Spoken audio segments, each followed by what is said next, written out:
podcast is brought to you by LMU Munich.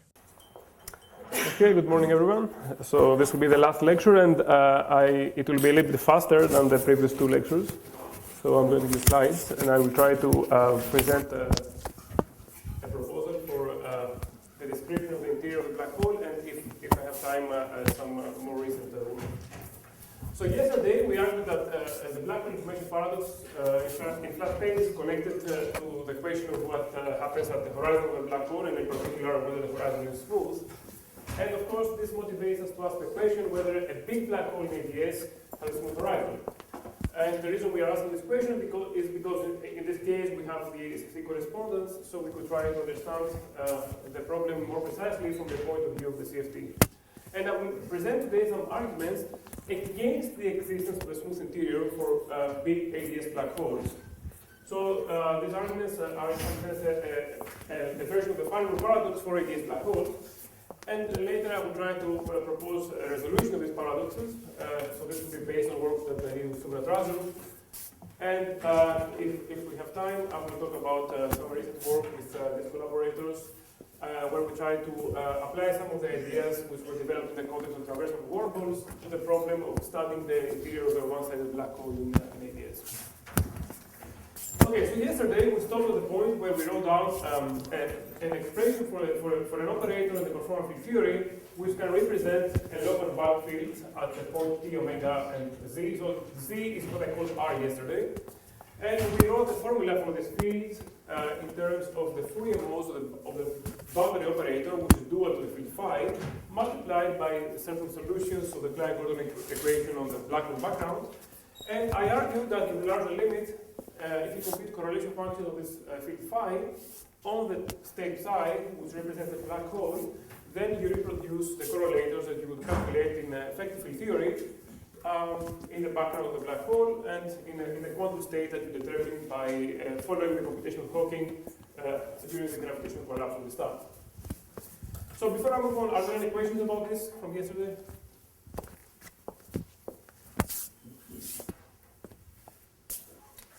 Okay, so now we want to take the point, so this formula is valid only for the points which are outside the horizon. So we want to see what happens when we take this z to be small enough, so when we try to probe the region behind the horizon. And I think it's clear from this diagram that once we start talking about points behind the horizon, then the modes B that we discussed yesterday are not sufficient. Instead, we need a new set of modes coming, which are right moving of the diagram, and which represent particles coming from, let's say, this side of the black hole, from, let's say, from the interior of the black hole. And the question that we want to ask today is, how do we represent these modes from the point of view of the conformal field theory? So the modes outside the horizon we identified with operator O in the CFT, and we want to understand how to represent bit tilde in terms of some CFT operator that we denote as O tilde. So we will identify this operator O tilde. Now, if we find this operator, then what we can do then is to try to reconstruct the field behind the horizon of the black hole by writing down a similar formula as the one we had before. So if you want to talk about points behind the horizon, then you need both the usual O's, the thing that we had yesterday, these are the modes coming from the boundary, as well as these new guys that we're looking for, coming from the left. And if you put these two together, and you multiply them with the appropriate solutions to the Klein-Gordon equation in the interior of the black hole, then you can reconstruct a field which will reproduce correlators even inside the horizon of the black hole. Or you could try to compute correlators across the horizon, and you could try to verify whether an infalling observer will detect deviations from GR. So we would like to build up an operator like this in the conformal field theory, and then calculate correlation functions and prove the smoothness of the horizon. Now, is it clear to everyone why we need to have these modes? I mean, for example, if you are an infalling observer, you can do, you start, if you're an excitation of these modes, then you fall behind the horizon, and then you can do an experiment where you produce a pair of particles. One of them is moving to the right, the other moving to the left. So if you want to be able to describe that experiment, you definitely need both sets of modes. You cannot do it just with the modes from the exterior. I mean, if you remove these modes, then as I will see later, also as we saw yesterday, there will not be an entanglement between the interior and the exterior, and the horizon will become singular. So for the smoothness of the horizon, you need to have both sets of modes. Now, before we move on, let's try to identify formally what are the properties that these operators must satisfy in order for the horizon to be smooth. So these properties that I will explain in the next slides are properties that you calculate using effective field theory in the bulk, assuming that the horizon is smooth. So you assume that the horizon is smooth, you expand your field in the bulk in some modes, and then you try to identify whether the properties of the operators correspond to this mode. So here are these properties. First of all, there should be an isomorphism between the O's and the O tildes. So for every field that you have in the exterior, you need to have a corresponding field in the interior, or the modes of the field in the exterior have to be, you have to have a second copy of the same modes for every field in your theory. So there is a mapping from the O's and the O tildes, which has to be 1 to 1. And moreover, the algebra of the O tildes has to be, in some sense, isomorphic to those of the O's. The easiest way to understand this formula, which is necessary at late times, is to remember, as Lars explained in his first lecture, that if we want to study physics at late times, behind the horizon of a collapsing black hole, we can approximate many equations by considering the maximally extended Penrose diagram on the two-sided black hole, where the modes that we are looking for now would be the modes coming from the left side. And in this case, you can see that the algebras on the two sides are the same, they're isomorphic. That's why I'm saying that if we want to reproduce effective field theory at late times, we need to have the property that these O tildes have an isomorphic algebra to that of the O's. Third, these O tildes as operators should commute with the O's. Why is that? Well, these modes are coming from the left, these modes are coming from the right. In this approximation, these are space-like separated, so they should be independent. So at least at the level of effective field theory, these two sets of operators should commute. As we will see later, this may not need to be an exact statement, and in particular, in the way that we will construct these O tildes, this property will not be exact, but at the level of effective field theory, which means in the larger limit, these two operators will commute. These two sets of operators will commute. Finally, as we discussed many times, if we want the horizon to be smooth, then the modes on the two sides of the horizon have to be entangled. So in this context, what this means is that these two operators have to be, well, entangled by one, and by that I mean that they have to have the correct correlation functions. And to be a little bit more precise, if you analyze the problem in effective theory, you find that the property that these operators must satisfy is that this particular combination acting on the state side has to give you 0. This is a formula which expresses the fact that these operators have to be correctly entangled. Now, we can summarize all these statements by saying that the correlation functions that you will calculate using the O's and O tildes at large n should be the same up to one of n directions as those that you would calculate in the two-sided geometry, where the O tildes are the operators on the left CFT and the O's are the operators on the right CFT. And for those of you who are familiar with a holographic interpretation of the spacetime, you know that this spacetime corresponds to two identical CFTs which are placed in a particular entangled state called the thermofield state, where you sum over all energy eigenstates of both CFTs, and you have here the square root of the Boltzmann factor. So this is a particular entangled state which has the property that if you trace out one of the two CFTs, you recover a density matrix, a thermal density matrix on the other side. And so two-sided correlators in this geometry can be reproduced by CFT correlators on this state.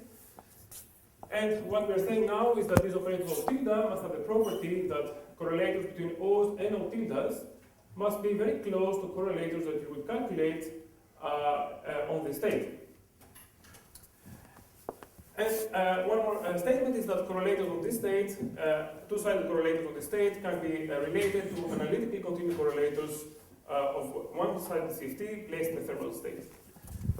So if you're not familiar with the meaning of this state, you can ignore these last few comments. Just remember these properties that we demanded for the O tildes, and let's move on. So the question we want to understand is whether the CFT contains these operators, with the desired properties, and if we manage to find these operators, we will argue that the CFT can actually describe the interior of the black hole, and that we have smooth space-time across the horizon and free impulse. So now the question is, how do we find these operators? Now, most naive thing you could try to do is to start with a collapsing black hole and take a point in that region and take one of these modes and try to trace it back using effective field theory and see where it came from. So at early times after the collapse, so if you look at the region right after the collapse, you can actually do this calculation, right? So you can trace back these modes and you can see where they came from, and you will identify some operators in the conformal field theory which can play the roles of the O tilde for, let's say, a young black hole. However, as we try to ask the same question later and later, we have this property that Laros emphasized, which is that these modes, as you trace them back, get blue shifted. And very quickly, the energy at the center of mass of the collision becomes trans-Planckian. And beyond that point, you can no longer trust effective field theory.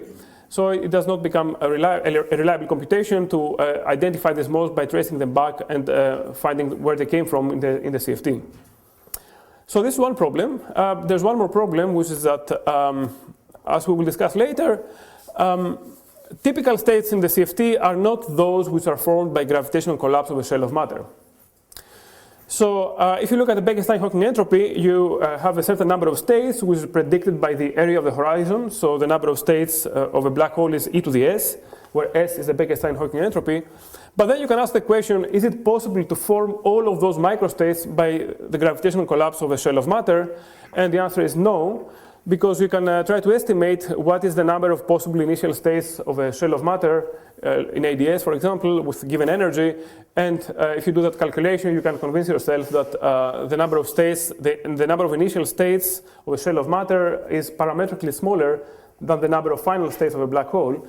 So by collapsing a shell of matter and waiting a little bit, you're not going to probe all possible microstates. You're going to probe only a very small subset.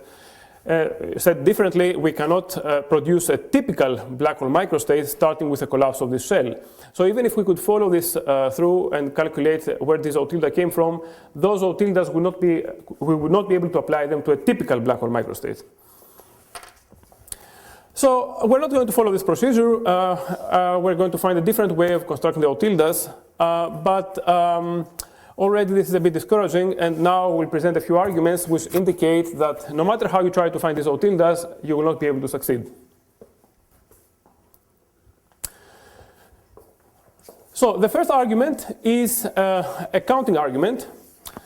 So we start again with effective field theory, and we expand the field in modes, B and B tilde, and we calculate the algebra of these modes from the point of view of effective field theory in an approximation where those fields are free fields in the bulk.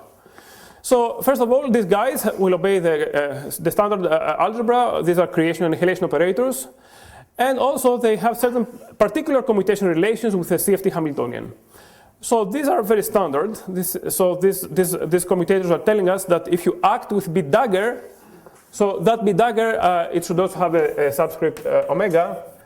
So this B dagger is an operator which creates a particle of frequency omega, and this equation is telling you that the CFT energy is increased by omega. So that's fine, that's normal. However, what is surprising is that if you look at the algebra of the bit tildes, the modes behind the horizon, you find that the commutation relation with the Hamiltonian has a negative sign relative to that one. So this means that if you add one particle behind the horizon by acting with a bit tilde dagger operator, you're actually lowering the energy of the CFT. And as you can imagine, this situation is not very good. It sounds like an unstable situation because you can keep producing particles without pairs of particles without changing the energy. And you may expect that this type of commutation relations will lead to some problem. And indeed, these authors, so Almeri, Marov, Polczynski, Stanford, and Sally and Stanford, show that this algebra is actually inconsistent with the spectrum of states of the conformal field theory. So let's see how that works. It's a very simple argument. So from these commutation relations, we can unambiguously identify that B tilde dagger plays the role of a creation operator, right? So, in particular, this equation predicts that B tilde dagger should not annihilate typical states in the conformal field theory. How do we see that? Well, I mean, it's very simple. You consider the state B tilde dagger acting on psi, and you try to compute the norm of the state. So you need to compute this object. And using that equation, you can rewrite it as psi psi plus psi B tilde dagger tilde psi. This is a positive operator, so the left-hand side has to be, this is 1. So the left-hand side cannot be 0. So this means that this B tilde dagger cannot annihilate states in the CFT. It's not an annihilation. It does not annihilate any state. Now, on the other hand, we argue that this B tilde dagger lowers the energy of the Hamiltonian of the CFT. Now, this means that if you look at the states of the conformal field theory as a function of the energy, you have states of energy E. There are many states here, and then you act with this operator B tilde dagger, and this subset of the Hilbert space is mapped to the subspace of energy E minus omega, where again you have many states. However, we know that in a CFT, in reasonable CFTs, the entropy is monotonically increasing with the energy. So there are more states at energy E than at energy E minus omega. So this Hilbert space is larger, it has larger dimension than this Hilbert space. So this means that this linear operator maps a larger Hilbert space into a smaller Hilbert space. But that is impossible unless this operator has a non-trivial kernel on this space, right, on the bigger Hilbert space, which is in contradiction with the statement that this B tilde dagger cannot annihilate any state, which follows from this equation. So this equation, together with that equation, is inconsistent at algebraic level if we assume that the number of states on the boundary is a monotonically increasing function of the energy. Now, you can also make this maybe a little bit more precise as follows. Let us try to calculate the expectation value of the expectation value of the number operator for the modes behind the horizon. So we try to calculate this quantity.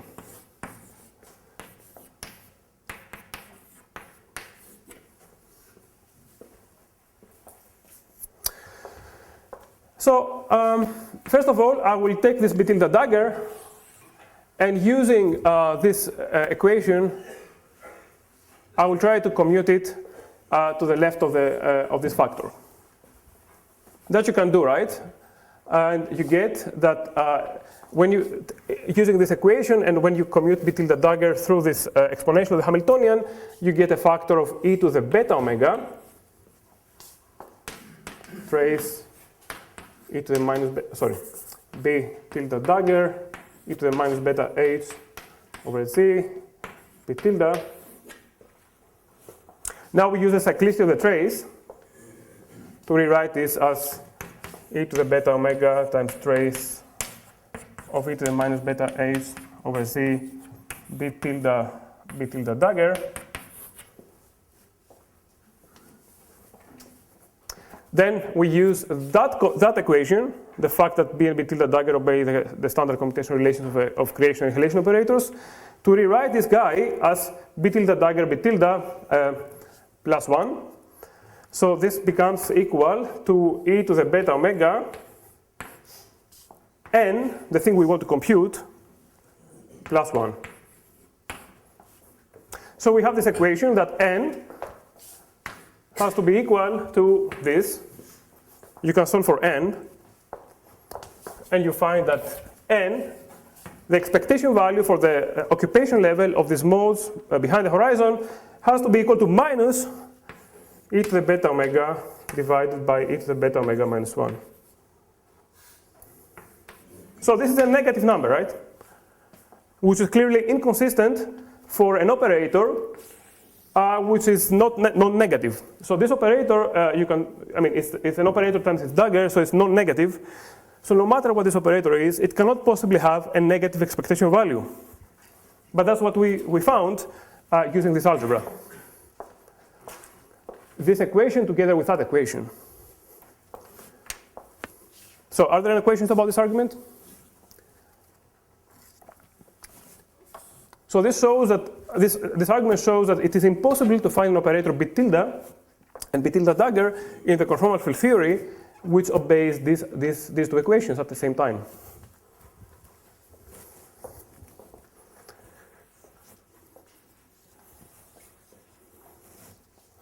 So now you could ask, why was this problem not noticed many decades ago, right? I mean, this problem, in principle, you could, what we're doing now is effect field theory on this geometry, right? On the background of this geometry. So if you look, even Birel and Davis, if they analyze this problem of a black hole in ADAs, they would have written down these two equations. But why didn't anybody notice a paradox, many years before the Faraday paradox? Why didn't anybody point out this paradox for this algebra? Well, the point is that the paradox arises when we demand that this algebra is realized on a very large number of states to the point that we can approximate the results by this thermal trace. Because notice that in this argument, there was a step where we used the cyclicity of the trace, which we would not have been able to do if we had demanded that these equations are true only for one particular state. So if you demand that these equations are valid for just one state, you cannot run this argument through, and there's no contradiction.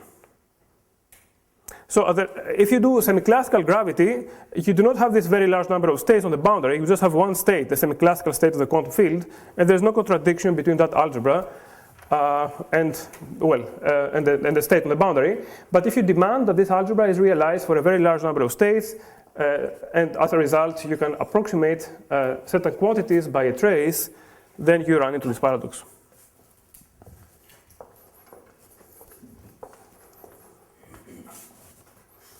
Any questions? Okay, so this is a paradox that predicts that this operator B tilde dagger cannot possibly exist. There is a related argument which was formulated by Raphael and also Marek Polczynski, which is the following.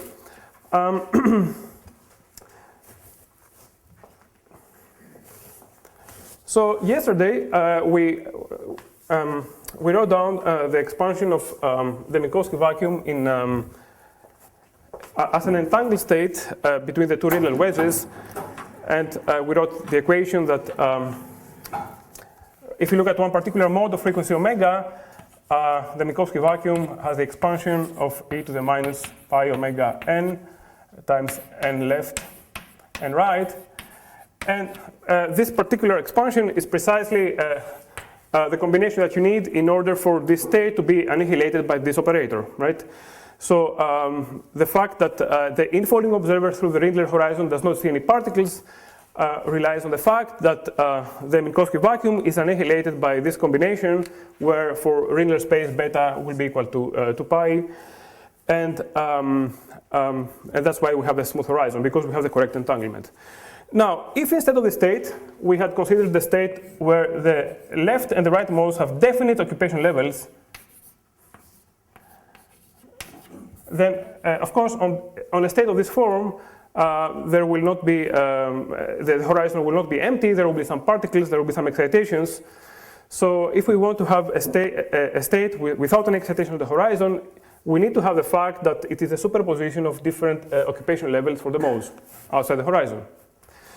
Okay, so now let's see why this leads to a problem. This leads to a problem for the following reason. We can consider the operator corresponding to the occupation level of modes outside the horizon of a black hole. So let's consider the operator n, which is defined as b dagger b for some particular frequency. So this operator counts how many particles we have on the exterior of the black hole, and as we argued yesterday, this has a thermal expectation value, it's thermally populated. But this operator has the property, because this guy has frequency omega, and this guy has frequency minus, This is a dagger, so effectively it has frequency minus omega, this has frequency omega, so this operator has a frequency 0 in some sense, or in other words, this operator commutes with Hamiltonian.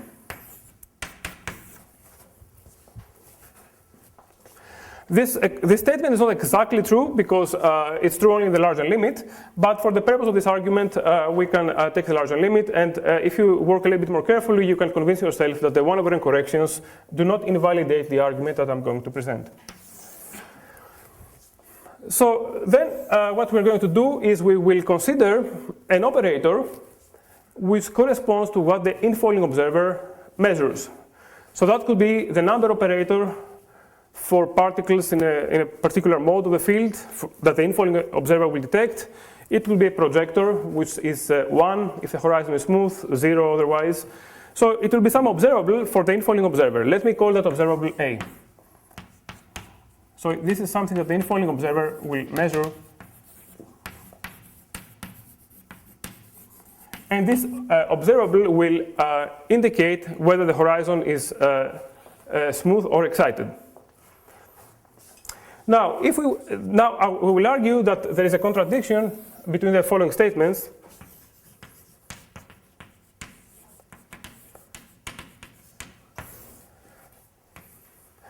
For typical states, which means for most black hole microstates, A predicts a smooth interior. So let me make it a bit more precise. So let's say that we declare that if the expectation value of A is 0, then the horizon is smooth, or there are no particles in a specific mode. And if this is 1, then there is some excitation.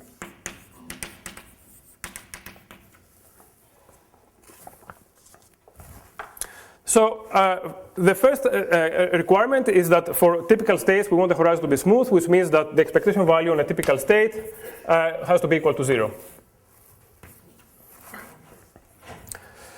On the other hand, we just argued before that for states, for eigenstates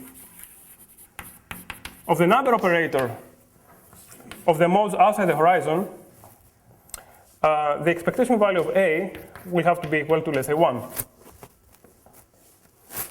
Right? If you go back to the Minkowski vacuum, and if instead of this superposition you consider, just one element where the number operator on the right is in an eigenstate, that is an excited state. There are particles across the horizon. So if you fall into an eigenstate of this mode n, the infalling observer will detect some particle, right? So we have these two conditions which seem to follow from effective theory and from our desire to demand that the horizon is smooth for typical states. And these two are in contradiction for the following reason.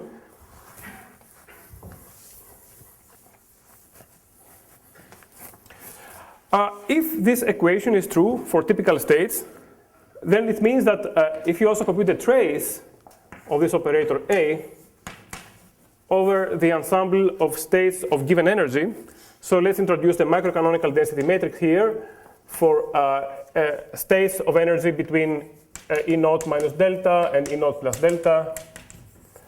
We consider all possible microstates in that energy domain, and we compute this expectation value. According to the first equation, this will be equal to 0, or at least approximately equal to 0. However, because the Hamiltonian commutes with a number operator in the exterior, these two operators commute, this means that you can find simultaneous eigenvectors of the two operators. You can diagonalize them simultaneously. In other words, if you look at the subspace of states within that energy range, you can select a basis in that subspace where the basis elements are eigenstates of the operator n. I mean, a trace you can evaluate in any basis you like, right? So here we're thinking about perhaps a basis of energy eigenstates, but this trace would be equal. You can equally write down the same trace in a basis of eigenstates of the operator n. So this can also be written as sum over these eigenstates. A and I. But in each one of those, the expectation value is 1. So then this will be equal to 1. So we have a contradiction again.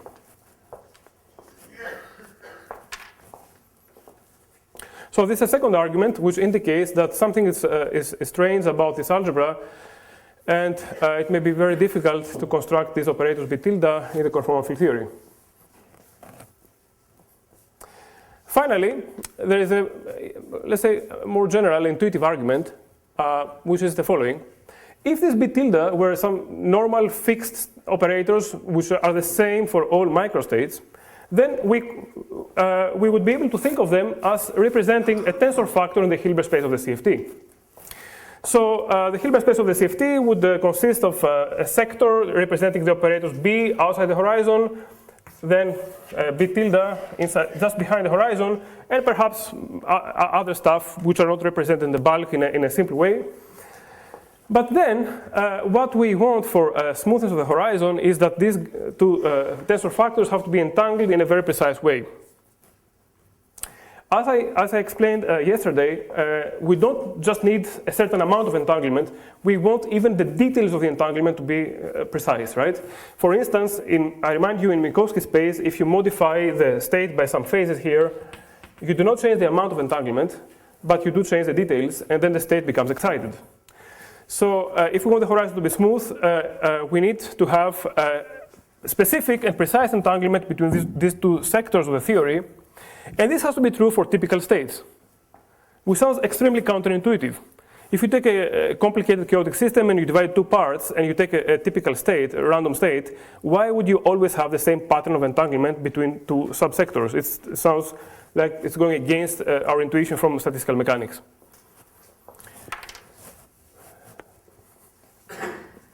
Okay, so this is another argument, and all of these arguments indicate that a big black hole in ADS may not have a smooth horizon. And I want to emphasize that even though this is not the original problem that we started with, I mean, we started with an information paradox in flat space, and now we went into, well, a paradox about the horizon of an ADS black hole, a big ADS black hole, which does not evaporate. However, one important point is that this formulation is perhaps a more well-defined version of the paradox because it's phrased in the context of the CFT. It's a question about operators in the conformal field theory, and well, at least in my view, it's a very precise formulation of the paradox. So before I go on, are there any questions? Yeah. Just to clarify, if I consider 0, 0 plus 1, 1 and 0, 0 minus 1, 1, they have the same entanglement. Yeah. I wouldn't have said that 0, 0 plus 1, 1 somehow corresponds to a particular type of entanglement. Is there any entanglement or information type quantity that can distinguish between these states? I would have just said that one is a particular state and you need that particular state. Yes, I don't see how to break the symmetry between those states based on some like general argument.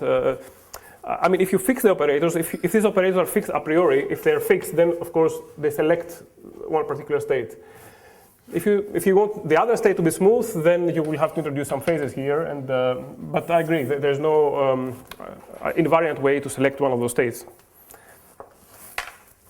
But for me, that's not really a problem because, as you know, I'm going to argue that the operators are actually selected by the entanglement. So no matter what the state is, the operators will be adjusted so that that state is the vacuum. I guess what I'm trying to say is that the criteria related to entanglement can't really pick that up. Yeah, I agree with that, and I will comment on that a little bit later. Yeah. Any other questions? All right, so these are the paradoxes, and let's try to see how we can look for a way out of these problems. So now I will present a proposal for defining these O tildes based on some work that I did with Suvrat. And let me start with some intuitive introduction, and then I will give some more detailed equations. So the first observation is that, as we discussed yesterday, if you take a conformal field theory microstate psi, which is dual to a black hole, then we expect that at least at late times it will thermalize and equilibrate, which means that correlators of single trace operators on the state are very close to thermal correlators. Now, this statement is true for a small number of operators. If you start multiplying many of these guys together, and if you fine-tune them in a very clever way, you may be able to find deviations, and that's why you can detect that the state is actually pure and not thermal. But if you restrict yourself to simple correlators, then this is a good approximation. Now, let's ask intuitively, why is it that how can it be that an isolated quantum system thermalizes, right? There's no heat bath. Now we're talking about an isolated CFT. There's no heat bath, but nevertheless, it thermalizes. So the reason that an isolated system thermalizes is because, in some sense, part of the system plays the role of the heat bath for a certain class of observables, which are usually the observables that have a nice thermodynamic limit. So whenever we want to talk about thermalization of the pure state, it's important to consider the notion of a certain class of simple observables. We don't want to talk about an observable which is the correlation function between an Avogadro number of particles in a room. That observable may not thermalize. We want to talk about simple observables, like the density of the gas in a region, and so on and so forth.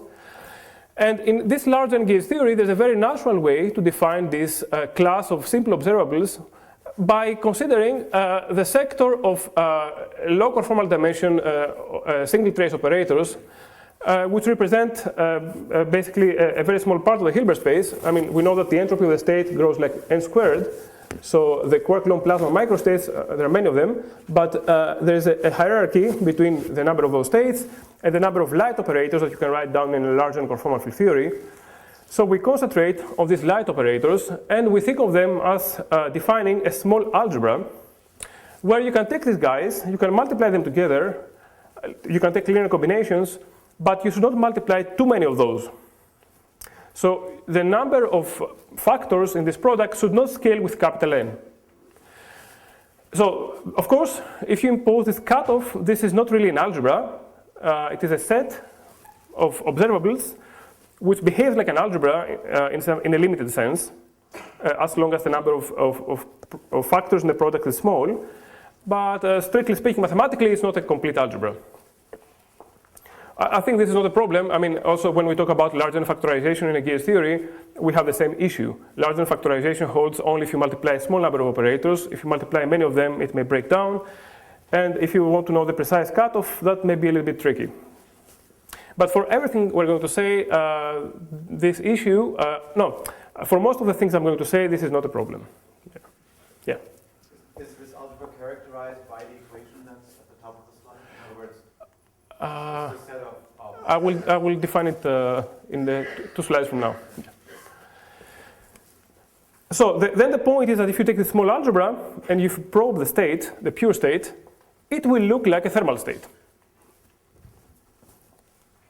So even though we are in a single conformal field theory, in a pure state, there is no heat bath, there is no second conformal field theory. When you compute correlators of the small algebra on the state psi, as I just argued in this equation, these guys are very close to the thermal correlators. And perhaps you know that thermal correlators can be exactly recovered by introducing a second fictitious copy of the theory and then placing all these operators on the second copy. On let's say, the right side. So the left side here, in some sense, is a fictitious copy, which you can think of as representing the heat bath. And the point is that if this algebra is acting on one of the 2 copies, and this state is entangled, so this means that the small algebra probes the state psi, which is a pure state, as if it were an entangled state. So the state is not entangled, it's a pure state, but you're probing it with a small algebra, so you do not have access to the entire part of the theory. And that's why the state seems to be entangled. Intuitively, what this means is that you have order n squared degrees of freedom in the conformal field theory, which play the role of the heat bath for this small algebra. And now, the intuition is that these operators of the small algebra represents what's happening outside the horizon. So these are the B's. And the B tildes are whatever the B's are entangled with. So these B tildes are excitation of the heat bath, and they're selected by the fact that they're entangled in a specific way with the B's. That's the intuition. Okay, So let's try to now make it more precise and see how we can write down some equations which will define these operators. So let's also get some intuition from the bulk. So we have a black hole in a state psi and an observer in the bulk, and this observer wants to do various experiments. But these experiments have to be described within effective field theory, so they should not be too complicated. Now, if you want to describe experiments within effective field theory around a particular black hole microstate, then you don't need the entire Hilbert space of the CFT, because most of those experiments will take place in a subspace which is characterized by this construction. You take the black hole microstate, you take the state where you act with one operator on this black hole microstate, 2, 3, 4, up to a certain number of these operators, and you take the linear combination of all of those guys, where again we demand that the number of insertions n should not scale with capital N, and that these points are not too spread out in time, for some technical reasons I will maybe mention later. So this defines a subspace of the Hilbert space, and the claim is that if you want to study effective field theory in the bulk, for example, if you want to know what happens to an observer falling through the horizon, you can phrase your question purely within this subspace. You don't need the entire big Hilbert space of the CFT. So let's now go back to the boundary and define the small algebra more precisely. So we have some quark-gluon plasma microstate, and this field phi in the bulk is related to some single trace operator O. And then we have to impose some limitations. So here we see the ADS space. We select some band in time of length capital T. I think I want this capital T to be at least a few times the scrambling time. Maybe it can be longer, but it will not be necessary for the experiments we will discuss to take T to be extremely long. We also have to impose some UV regulators, so we don't want to allow these operators to come too close to each other. And we define this small algebra as the linear span of single trace operators inserted here, anywhere. Well, you have to regularize it, but anywhere in this band. The products of 2 of them, 3 of them, up to a number which can be as large as you like, but it has to be much smaller than capital N. So this defines the small algebra, and we also define the small Hilbert space as the linear span that you get by acting on the state psi with a small algebra. And as I already explained, simple effective field theory experiments in the bulk for a given black hole microstate are going to take place within this subspace of the CFT. So these interior operators, B tilde, I'm going to define them only on this subspace. I'm not going to tell you what they are on the orthogonal complement because I don't care what they are. If I want to study an experiment for a particular black hole microstate, then I only need to know how these operators act inside this subspace. Now, this object is very similar to what was later called, earlier, maybe, I don't know, what is called the cold subspace. So it's very similar. You start with a state and you consider all possible states that you get by acting with simple operators on that original state. So sometimes I will refer to it as a cold subspace or a small Hilbert space. Now, the important point is, algebraic point is the following. Even though we define this subspace, A sub psi, by acting with single trace operators on the same psi, or equivalently, we defined it by acting with a field outside the horizon, because there's entanglement, it is a fact that actually this Hilbert space already contains states where the black hole interior is excited. I never acted with an operator in the interior. I only acted with operators on the exterior, but nevertheless, the states that you get in that way can also be thought of as excitations as states where the interior is excited. Now, if you find this surprising, you should note it's pretty standard, and you can work it out yourself here as an example using a Minkowski space. So take the Minkowski space in regular coordinates, and it is a theorem, the Ries-Schluter theorem, which says the following: if you take a relativistic quantum field theory in the ground state and you act with operators on the right wedge, you generate the full Hilbert space of the theory, or a dense subspace. Does that assume the horizon is smooth, or is that independent? The last statement I made, you mean? The last statement I made was a statement in quantum field theory, so it does not. Which horizon are you talking about? I'm talking about a non-gravitational. non-gravitational quantum field theory. You're using the fact that they're entangled. Yeah. But I said this is a statement of the ground state, of the Lorentz-Poincare invariant ground state of a relativistic quantum field theory. So you're assuming that the horizon is of this type? I assume it. No, I don't think I assume it. I mean, you prove it, right? You can prove it. I'm talking about a non-gravitational theory now. That's the Minkowski vacuum, right, of a quantum field theory. So you make, I mean, if you take the Minkowski vacuum, there's certainly no firewall there, right? right, but you're assuming that you want to identify this with the horizon, right? You want to think about nodes inside the horizon. Okay, one moment. There are two different statements. One statement is purely in quantum field theory. There's no doubt about the horizon. It's certainly smooth, right? There's no firewall. And the statement in quantum field theory is that take the Minkowski vacuum of a quantum field theory. It can be free, it can be interacting, but it has to be Lorentz invariant and so on and so forth. And act on the Minkowski vacuum with operators which are localized in these ways. So this theorem is telling you that by doing that, you can generate the full Hilbert space of the theory. So you don't need to act explicitly with an operator on the left in order to create an excitation here. You can create an excitation here by acting with an operator on the right. For those of you who are worried, who have not seen this theorem before, and you're worried about causality and how can I construct something far away by acting here, the resolution of this naive paradox is that if you really want to know what you can actually do in a lab, what you can do is you can act with unitaries on the right. You cannot act with a Hermitian operator. You can act with a unitary. And if you act only with unitaries, then you cannot modify the spacetime in this region. So if you only act with unitaries, then you cannot reproduce excitations in this region. However, if you act with arbitrary Hermitian operators, then you can. All right, so this is all very standard in quantum field theory.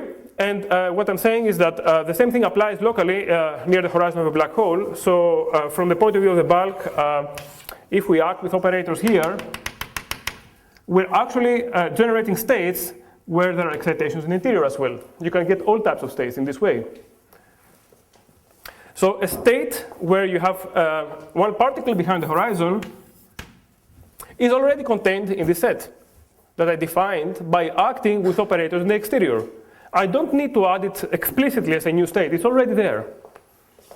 In the same way that if you take the Minkowski vacuum and you act with operators on the right, you generate a full Hilbert space.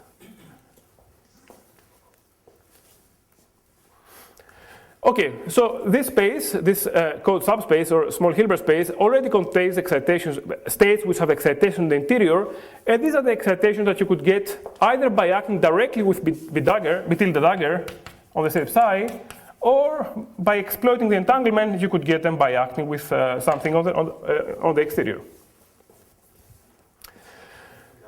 Yeah. Are you now assuming, I mean, is the statement that you're applying the Schwiler result to this particular case inside and outside of the horizon? If we want to be strict, no.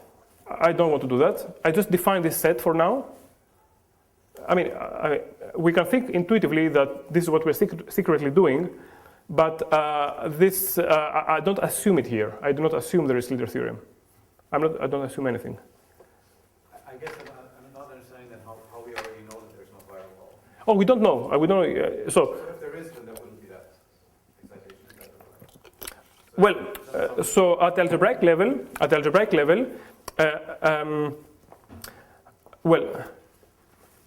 the only condition that I need is that if you act with small algebra on the state psi, you do not get zero, right? You cannot annihilate the state with a small algebra. If that is true, I can define some operators B tilde, which you can use to reproduce a smooth interior. That I can always do. Now you can ask a further question, which is how do we know that this is a formal construction, right? How do we know that this is what actually the infalling observer will measure? That I'm not able to answer. So the only thing I want to say is that there is enough space on this Hilbert space to define on that Hilbert space a set of operators B tilde which have the right properties so that they can be represented as the operators behind the horizon. So we have this Hilbert space, and I said that we define it just by acting with operators outside the horizon. But as we'll explain a little bit, this Hilbert space that you get in this way is large enough so that you can actually define a new second copy of operator B tilde acting on the same Hilbert space and at the same time commuting with the B's or the O's. I'm sorry, so that you don't get confused in the slides, whenever you see, most of the times, B you can interchange with O and B tilde by O tilde. Sometimes I write B to emphasize the bulk picture, and sometimes O to emphasize the CFT picture, but I mean, sometimes I mix them up, so B and O, B tilde, O tilde can be interchanged. So you can ask the question now, one moment, what are you saying here? I mean, can you do this for every state? For example, can you take the ground state of the CFT and play some game and then define a second copy of the operators? That would not make sense. Because if we are in the ground state, we just have ADS, empty ADS, there is no horizon, there's nothing behind anything. So we should not be able to do this, what I'm planning to do for an arbitrary state. So there must be something special about states representing black holes in the bulk. And this is the special property that we will explain. So so this is the question, and this is the answer. The answer is that if you take a typical black hole microstate, psi, you cannot annihilate it by operators in this small algebra. So if you take a quark-Coulomb plasma microstate and you act with a single trace operator, or two of them, or three of them, or a small number of those, you will never be able to annihilate the state. This is different from the vacuum, where the vacuum you can annihilate. It's different from a state with 5 particles, because that you can annihilate with a reasonably simple operator. But if I give you a big black hole and you want to write down an annihilation operator for a big black hole, that's not possible unless you use very complicated operators. So I will try to argue in the next few slides that the fact that you cannot find annihilation operators has very important algebraic properties, implications for the representation of the algebra A on the Hilbert space, on this code, the representation of the algebra on this code subspace. So in particular, there's some qualitative difference when we compare this construction in the case of a black hole microstate to the case where psi will be the vacuum. And just to give you some intuition why this algebraic property is important, the fact that we cannot annihilate a state can also be understood as a statement that psi appears to be entangled when you probe it with a small algebra. So the fact that you cannot find annihilation operators for your system basically is telling you that your system is entangled with something else. If that's not clear, you can consider some simple toy models. Take 2 spins.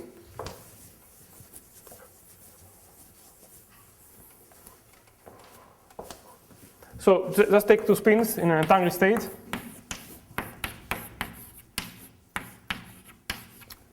A, B, A, B. Now, and think of the small algebra as being the algebra of all operators acting on the first spin. So this is an entangled state, while this would be a state which is not entangled. Now, can we find annihilation operators for this state? So can you find annihilation operators in the small algebra which annihilate this state?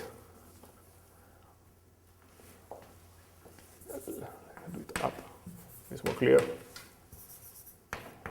So if you act on the first state with a raising operator for the first spin, you're going to get 0, right? So if you act with S plus A on this state, this is going to be equal to 0. So you can find an operator in the algebra of the first spin which annihilates the state. In this case, it doesn't. If you act with this operator on the state, you kill this component, but you do not kill the other one. You can convince yourself that this is true for any possible combination you can write down. For instance, if you act with S plus A squared, you can annihilate the second state as well, but this doesn't count because this operator is identically equal to 0 on all states, right? So the condition that we have is that this state should not be annihilated by non-vanishing elements of the small algebra, right? Another relevant example is that of Rindler space, where the Riesz-Leiter theorem is also telling you that you cannot find annihilation operators localized only on one of the 2 wedges. I mean, you cannot find an operator which annihilates the vacuum, the Minkowski vacuum, by acting only on one of the two wedges. That's a consequence of the entanglement, right? If you act with a lowering operator on the right, you just lower this guy, but this guy is thermally populated, so it doesn't give you 0. And again, so we see a connection between the algebraic property that we cannot annihilate the state and the fact that there is some entanglement in the system. All right, so let's proceed. So algebraically what we have is an algebra acting on some Hilbert space, and it has a property that the algebra cannot annihilate the state. So sometimes this is called that psi is a cyclic and separating vector. And when you have the situation where you have an algebra acting on a Hilbert space with a property that there's a cyclic and separating vector, there is a nice mathematical theorem which tells you that the representation of this algebra on the space is reducible, and you can find a non-trivial commutant for the algebra acting on the same space. What does commutant mean? It means a set of operators which commute with all elements of the algebra. Moreover, even though I haven't written it here, this theorem tells you that the commutant is isomorphic to the algebra itself. So you really find the second copy of the algebra which commutes with the previous copy.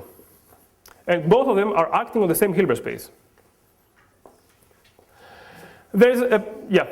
You can tell me to shut up. Yeah. No, I don't want to hold you up. Yeah. But what now if we go away from the thermal state?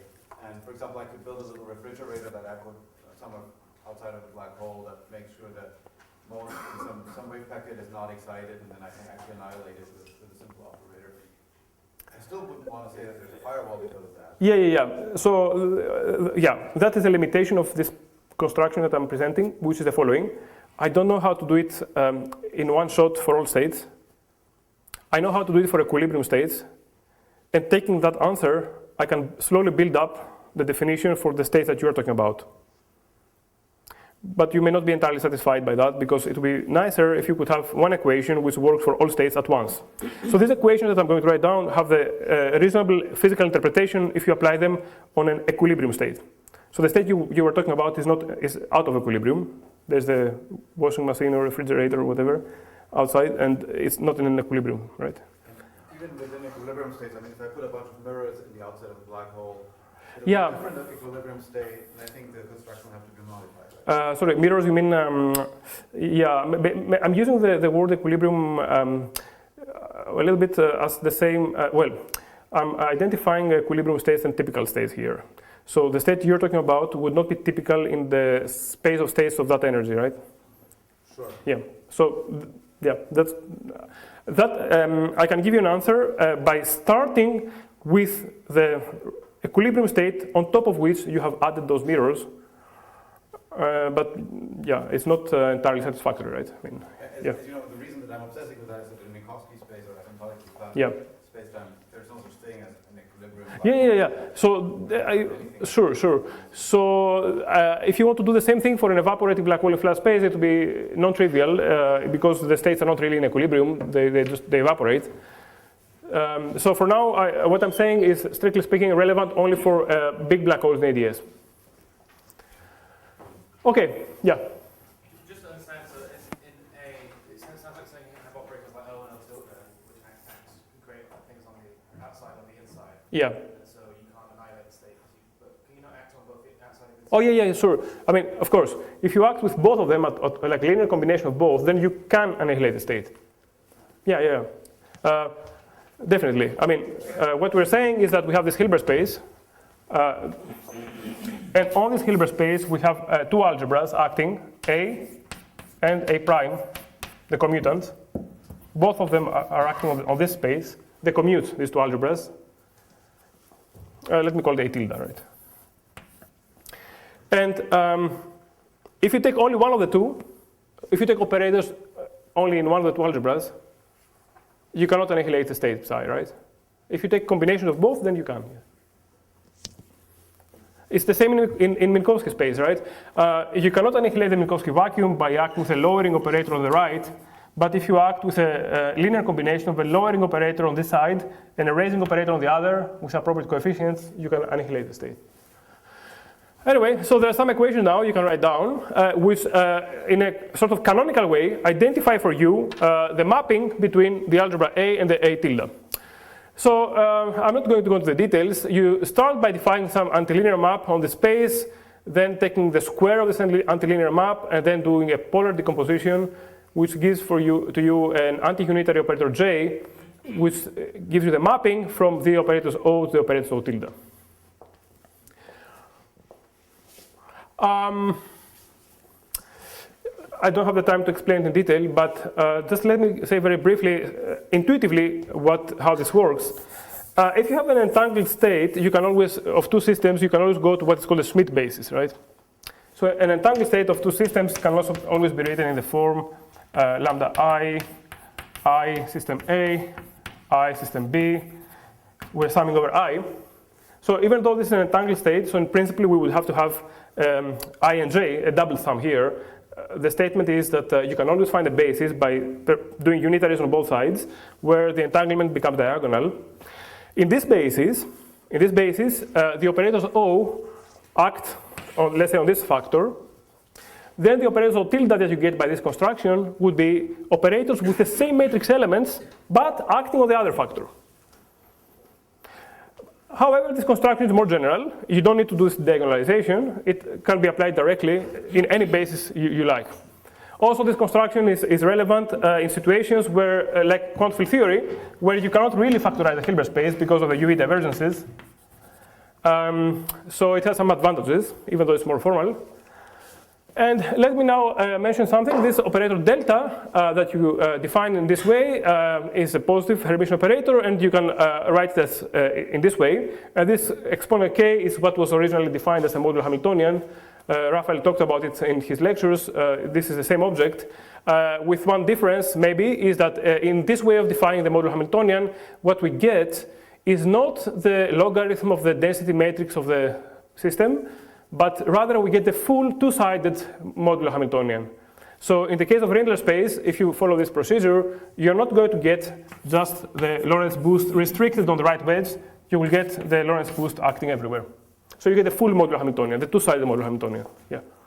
Then you have some choice for the phases of these operators? The phases actually cancel out. So there's no. You mean, for example, if you multiply the state by a phase, is that what you mean, or? What I'm trying to understand is what selects the vacuum out of the many equally entangled states. Yeah. So in this way of defining these operators, which is the most canonical way, you will get basically this equation without any phase here. So the prediction will be that,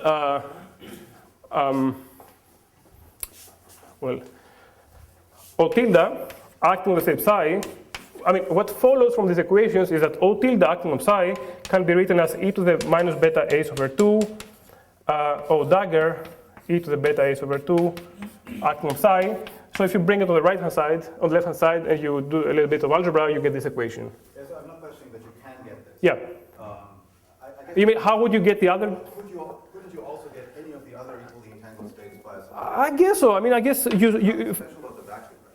Yeah, let me think for a second. I think if you start with these guys, O tilde, and I think probably you're right. I mean, you can define these O tildes, and then you can define O tilde prime, some new O tildes, which are conjugated by some unitary with respect to those, and you declare now these are the correct ones.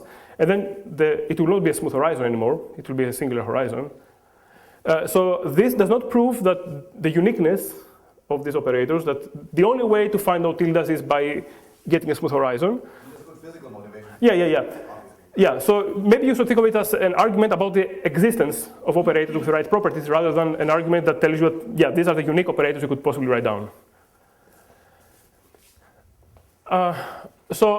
Now this modular Hamiltonian is defined algebraically in this way, but it's not difficult to show that in the large N theory, if we use a KMS condition, which I wrote down yesterday, remember that the two-point function with frequency omega and with frequency minus omega is related by a Boltzmann factor, e to the minus beta omega. If you use the KMS condition and factorization of single trace operators, you can show that when acting on the cold subspace, this modular Hamiltonian, which is defined mathematically in this way, has the same action as the CFT Hamiltonian multiplied by beta. So remember, Raphael explained that in Minkowski space, the modular Hamiltonian of the right wedge turns out to be the Lorentz boost generator, something very simple and geometric. So in the case of an equilibrium state, you get this nice modular Hamiltonian. If you had done the same thing for a state with a refrigerator outside the black hole, you would not get this result. You would find that the modular Hamiltonian is something more complicated. So this is true only for equilibrium states.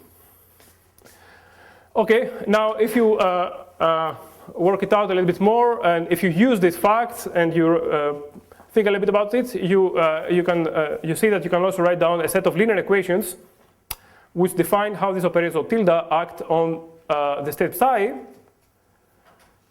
This follows immediately from the equations. This also follows from the fact from the theorem. It's not so trivial to show that these commute if you define them by this equation, but you can show it. And so we have a definition of this operator, so tilde, acting on this small Hilbert space. And the important point here is that these equations, these equations are self-consistent. These are linear equations, right? But of course, a linear equation can be inconsistent, right? If you write down that an operator A times the vector, which is 0, the 0 vector, if this gives you a non-zero vector, this equation is inconsistent, right? So the statement that these equations are mathematically consistent relies on the fact that we cannot find any annihilation operators in this small algebra. So if you try to do this for the vacuum, for instance, if you try to write down this equation for the vacuum, it will not work. They will not work. Why will they not work? Let me give you an example. Take the second equation. The second equation is telling you that O tilde with frequency omega times a normal operator O, which can have any frequency, let's call it well, omega prime, acting on the state psi, must be equal to O omega prime. So I commute O tilde all the way to the right, and then using the first equation, I can convert it into an O dagger. So according to these two, the first and the second equation together, this must be equal to the minus beta omega over 2, O omega prime. No, I want to take omega equal to omega prime. I'm sorry, I made a mistake.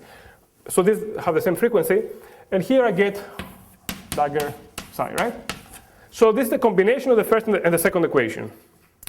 Now, if psi is a ground state of the theory,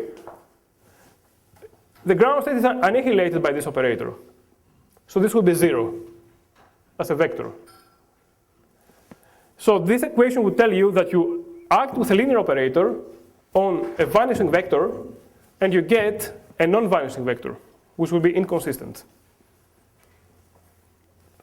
So you cannot play this game around the ground state, which is good, right? Because it would not make any sense. But you can do it only on states where you cannot annihilate it with a small algebra. And for this to be true, I remind you that we need some conditions. We need that this algebra is not too large, because if you act with arbitrary operators in the theory, arbitrarily complicated, you can always find operators which annihilate your state. So this construction makes sense only to the extent that this algebra is small. And relatedly, this state psi has to be complicated. So this will not work around like a state with 5 particles in ADS. Now, fine, we have defined these operators, and then if you do what I mentioned before, if you combine them, these O's and O tildes together, you can write down a formula for an operator in the CFT, which can represent local bulk physics at any possible radius, including the interior of the black hole, and then you can, by construction, the correlators of this object have the property that they reproduce effect field theory in a smooth black hole background. So these reproduce a smooth interior and nothing dramatic when crossing the horizon. Okay. Now let's come to at this point you could you should ask me one moment. You spent like half an hour explaining all these paradoxes. How can you claim now that you have these operators that can avoid all these problems, right? Now, the point is that these operators of tilde that we defined have a peculiar property that they depend on the microstate of the black hole. So these operators of tilde are not defined on the entire Hilbert space of the theory, as I mentioned before. Rather, they're defined on the code subspace, a small subspace. which depends on the microstate of the black hole. So if you change the black hole microstate, you have a different code subspace and a different set of operators acting on that code subspace. So these operators, secretly, they have one more label, which is a label which is telling you what is the microstate of the black hole. Because of that, these previous paradoxes can be avoided, right, in an obvious way. So one of the problems was that we were mapping, this B tilde dagger was lowering the energy, right? So it mapped a bigger Hilbert space into a smaller Hilbert space. That was inconsistent. Now what we're saying is that there is not a single B tilde dagger which maps this entire big Hilbert space into a smaller one. There are many of those, depending on the microstate. So this problem is avoided. Similarly, in this trace argument, where I proved that the expectation value of a positive operator would be negative, and this was inconsistent, this cannot be, it doesn't go through because you are no longer allowed to use one operator, one fixed operator inside the trace. It doesn't make sense, right? Because depending on the microstate, you have to tune this operator B tilde. So this argument doesn't go through. Also, this argument about changing to a basis of energy eigenstates, eigenstates of the number operator does not apply for the same reason, because for this argument to go through, we need to use this change of basis inside the trace, but the trace is not relevant if the operator is state dependent. And finally, the most intuitive question with a puzzle that I introduced before was that if you have a complicated system and you divide it into parts, why would you expect the entanglement between them to be the precise one that you want on typical states? That was very counterintuitive. In this way of defining the operators, we completely avoid that problem because we declare that the operators are defined by the entanglement. So by definition, they're always in the correct entanglement. Yes, they have the correct details of entanglement. Okay, this I explained. Now, in some sense, you can think of this construction as a model of the idea of complementarity in the following sense. The idea of complementarity that we discussed yesterday is that the interior is not an independent sector of the Hilbert space, and even though in effective field theory, it looks like the region in the interior is space-like separated from the exterior. Now, the equivalent statement here is the following. These operators of tilde, the way they were constructed, they seem to commute with the O's. This follows from one of these equations, right? However, these guys were only defined in this small Hilbert space, and what this means is that this commutator is 0 only when evaluated in that Hilbert space, small Hilbert space. So the commutator is not 0 at the fundamental level on the full Hilbert space of the theory. Relatedly, if you go beyond the small algebra and you consider n-squared point functions, for example, then the construction breaks down because you can annihilate the state, and then you can find operators made out of the O's which do not commute the O tildes. Or equivalently, these O tildes can actually be written in an extremely complicated combination of the O's, where this combination will depend on the microstate. So then the intuition here is that the black hole interior emerges as an independent sector of the Hilbert space or of the spacetime only if you restrict your attention to the small algebra. If you have access to the full algebra at all times, then it does not make sense to think of the interior as an independent Hilbert space. So this is similar in spirit to what was the idea of complementarity, at least in some formulations, where the idea was that the exterior is described by some local operators here, phi, the interior has some local operators phi tilde. At the level of, let's say, basic effective field theory, this would look like they commute, but fundamentally, the Hilbert space of the interior is somehow contained in a scrambled form in the exterior. So this realizes this idea in some, well, in a setting which is somewhat more controlled. So, yeah. Now, let me say a few more things. So the fact that it is possible to have this overlap between the commutators while at the same time preserving locality in effective field theory is not so simple, actually. So in the paper of Amses, they tried to estimate some commutators. So they assumed, suppose we have an operator which can be realized as a scrambled qubit inside a complicated system, and they try to estimate the commutator of that operator with some operator somewhere else, and they show that if you scramble it with a random unitary, then the commutator is actually order 1, it's big. So it's not so easy to find operators which are fundamentally supported in this region, but at the same time, in low point functions, their commutator is very small. The reason that it works in this construction is because these operators are sparse operators. They're defined only on a very small part of the Hilbert space. And because of that, the estimates that Amsterdam did do not apply, because in those estimates, the operators were not sparse. They were defined they had non-zero elements on many states.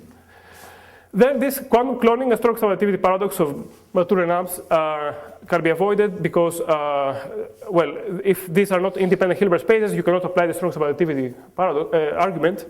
Remember, strong subadditivity inequality was relevant if you have 3 independent quantum systems, A, B, C. Here, we don't have the situation, right? Because fundamentally, these O and O tildes are not independent. And finally, we had this thought experiment where there was an observer very far from the black hole, collecting the Hawking radiation, extracting the scrambled qubit, and then jumping into the black hole, carrying this qubit. And then we had this cloning problem because the observer would see B tilde, B, and C at the same time, all of them entangled in a non-monogamous way. Now, how does this construction avoid this problem? Or what does this suggest? It suggests the following, that if the observer actually extracts the scrambled qubit, in order to do that, you have to act with an extremely complicated operator on the exterior. And this operator is beyond the small algebra. It's outside the small algebra. So if you use this very big, complicated operator, then you will be in the situation when O and O tilde no longer commute, which means physically that by extracting the scrambled qubit, the observer will modify the state of the pair BC near the horizon, even though, from the point of view of effective field theory, it is really in a space-like region. So this will be some sort of non-local effect happening between this complicated experiment and the interior of the black hole. Again, the intuition is that this goes beyond, this experiment goes beyond effective field theory because we have to do this very complicated experiment of extracting the scrambled qubit. Right, so let me also make a small comment. So in this scenario, the black hole evaporation would be unitary, and we would have small corrections to simple experiments in effective field theory. But Samir has this theorem that small corrections to the computation of Hawking cannot restore unitarity. I just want to mention briefly that there are some assumptions on this theorem, in particular certain assumptions on locality that I think Samir will clarify later. And in particular, the fact that the interior and the early radiation are completely independent Hilbert spaces, which is not the case in the previous construction. And also the Samir's theorem, I think it assumes that the operators are state independent.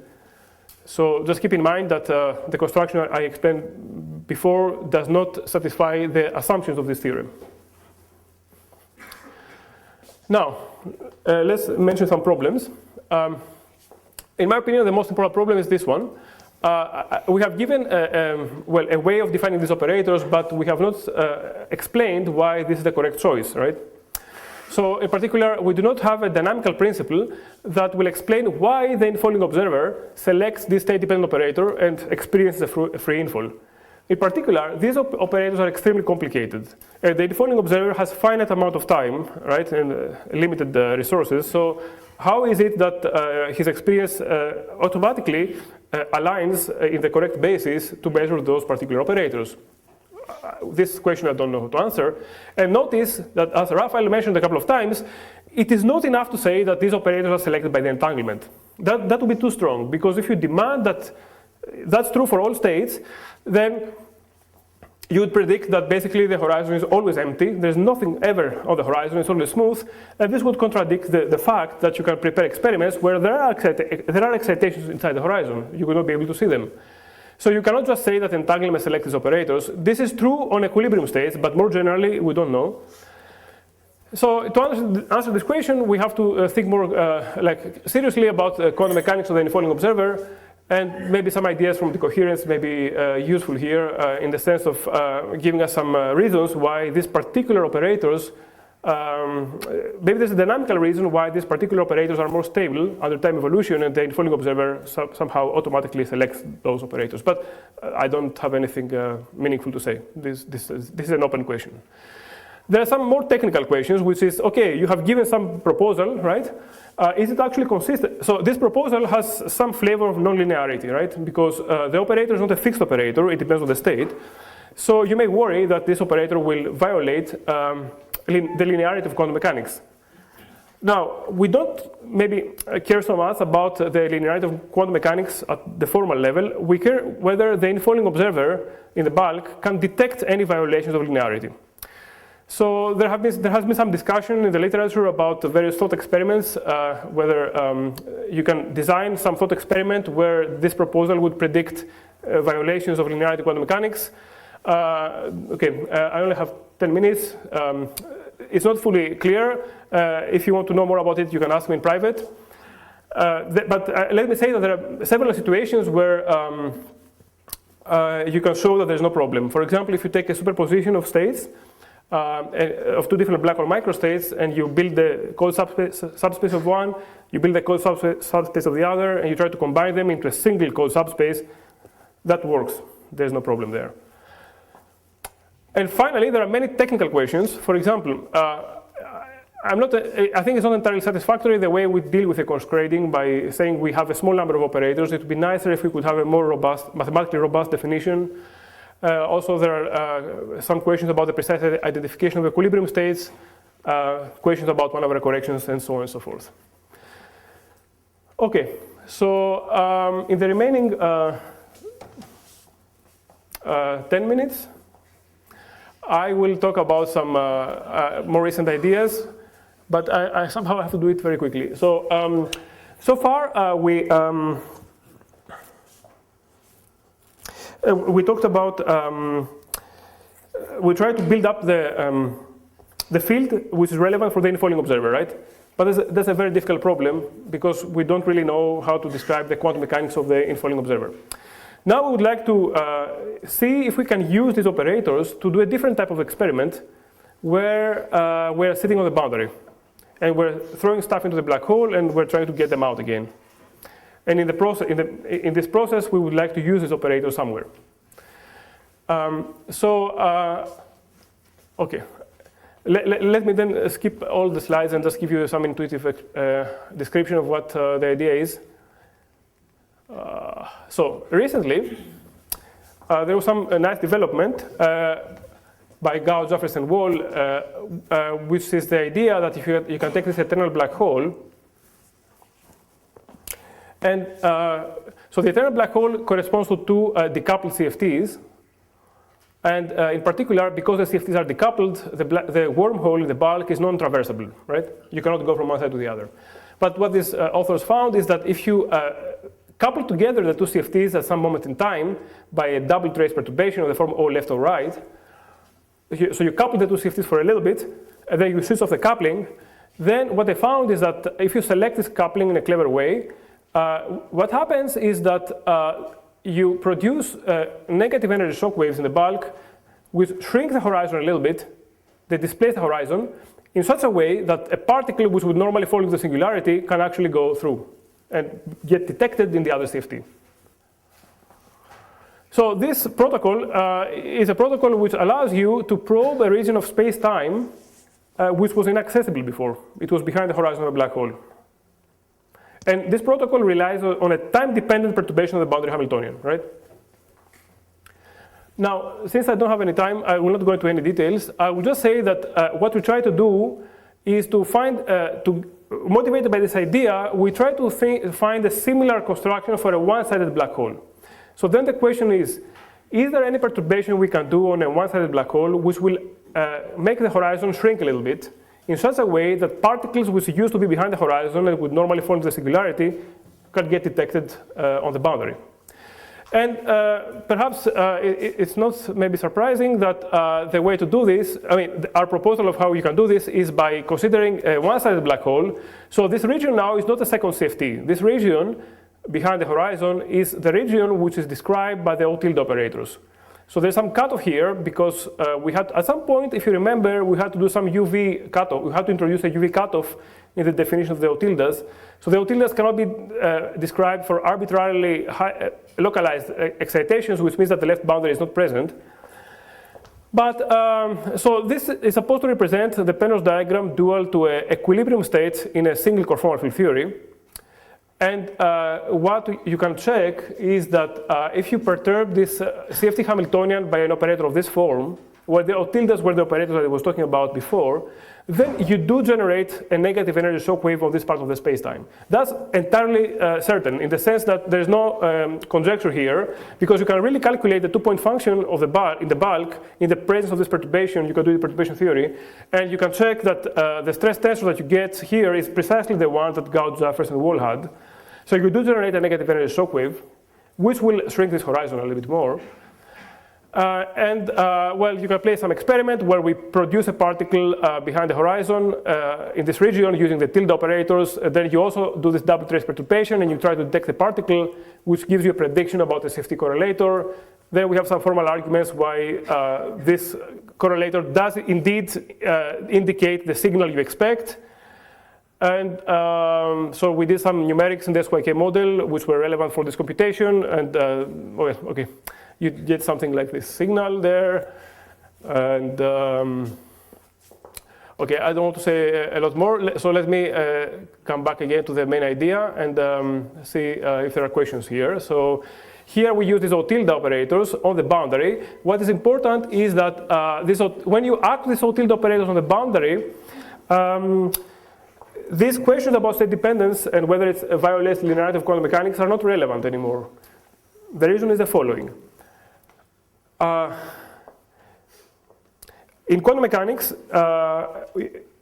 it is so we can imagine that we have many identical copies in the same microstate psi. We have many copies of the CFT, all of them in the same psi, right? And the boundary observer performs many experiments on each one of those. And after a huge number of experiments, the observer knows the exact microstate. Then the observer goes to the last remaining copy, which has not been measured yet, and applies the O-tilde operator on that copy. That fits perfectly within the framework of conventional quantum mechanics. So the use of the O-tilde operators for the boundary observer is not something which has to be discussed, whether it's consistent with linearity and so on and so forth. It's conventional. And in this way, this observer on the boundary can create these excitations, and then the observer can check whether the correlators that you can compute on the boundary agree with what you get from this conjecture Penrose diagram where the interior is smooth. So if we can compute these correlators on the boundary, and if the result from the computation is precisely what you get from this naive Penrose diagram, then this is evidence that the horizon is smooth. It's not proof, but it's evidence. Yeah? I'm a little confused why you call this a one-sided black hole. Yeah. Because there's two horizons. I mean, you seem to have removed one infinity, but you haven't actually removed the Yeah, I'm sorry. Yeah, you're right. I mean, it's not. Yeah, this region of space-time is a bit mysterious, right? There's no left asymptotic region, and we try to explain in what sense there is no left asymptotic region. Basically, the intuition here is that this part of the space-time is completely operationally meaningless because there is no probe you can possibly write down that will detect this region.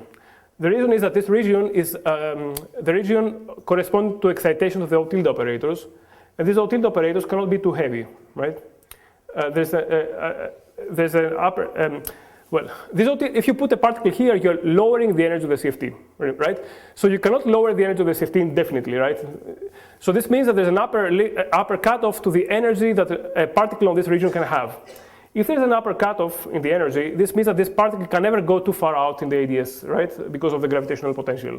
So there's no probe you can write down that will test the region, that will probe the region very far from this boundary, right? From the bifurcation point. But yes, I'm sorry, you're right. It's two-sided in the sense that there are two horizons. When I said it's one-sided, I meant there's one boundary. So again, the intuition is that we try to compute these correlators from the boundary and try to compare with the predictions from this Penrose diagram. And in the toy models that we consider, there is agreement with what you'd expect. But of course, we're doing it for the SYK model, so you don't expect to have a full geometric description in the bulk. So the more general lesson here is that if we start considering perturbations of the boundary Hamiltonian, time-dependent perturbations, there may be new experiments that we can do which were not accessible without these perturbations. So if you allow the CFT Hamiltonian to change, what we find is that for a class of perturbations of the CFT Hamiltonian, the typical black hole microstate responds as if it had a smooth interior. So that's the precise statement we can make. This is a different equation than what happens to the infalling observer, because for that you need to actually build up the quantum mechanics of the infalling observer. But at least what we are talking about is a necessary condition for a smooth horizon. It's not a sufficient condition, but it's necessary. Okay, I'm done. Thank you.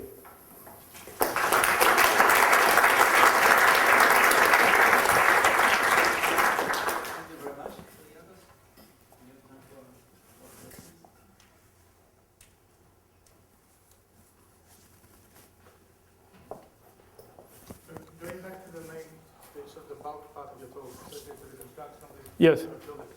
At what point did the state dependence of these operators?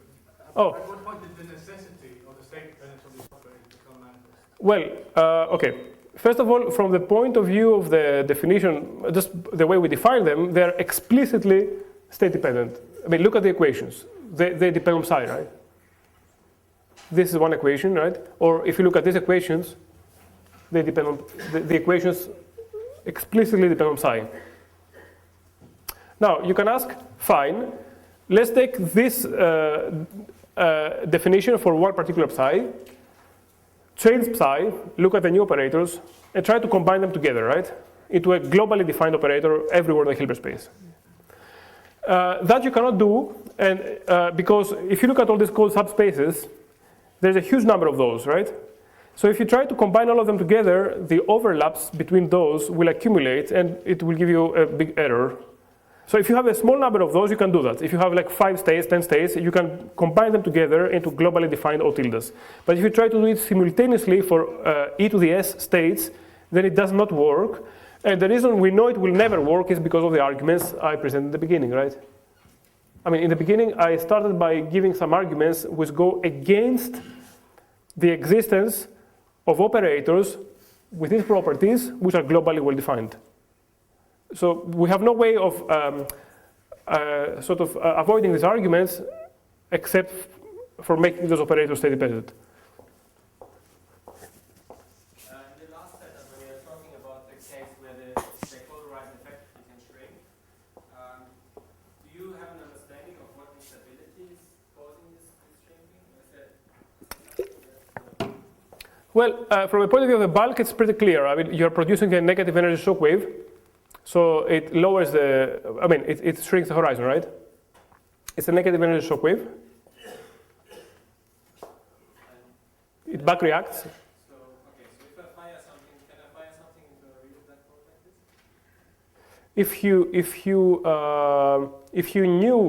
you know the exact microstate of a black hole, yes, you can do that. But you must know the black hole microstate, right? Which is incredibly difficult. And let me, since you brought it up, let me mention that this has some similarities with what's called the Hydra-Presley protocol for extraction of information from a black hole. So there are some similarities. I don't have the time to explain now, but in this protocol, there is a way of extracting the information from a black hole, provided that you know the exact microstate, you know the exact laws of quantum gravity, and you have collected the early Hawking radiation. And then you can do something which is actually complicated to extract the information. So it has some similarities to what which we discussed in our paper a bit more. But the common element is that in both situations you need to know the black hole microstate, and the procedure you need to do depends on the microstate. So it's not some universal unitary you can apply and will work for all microstates. You have to tune the perturbation to the particular microstate. Another way of understanding it is that this procedure that we're talking about in some sense lowers the entropy of the system. So in some sense it seems to be violating the second law of thermodynamics. And that can only happen if the protocol is somehow fine-tuned with respect to state.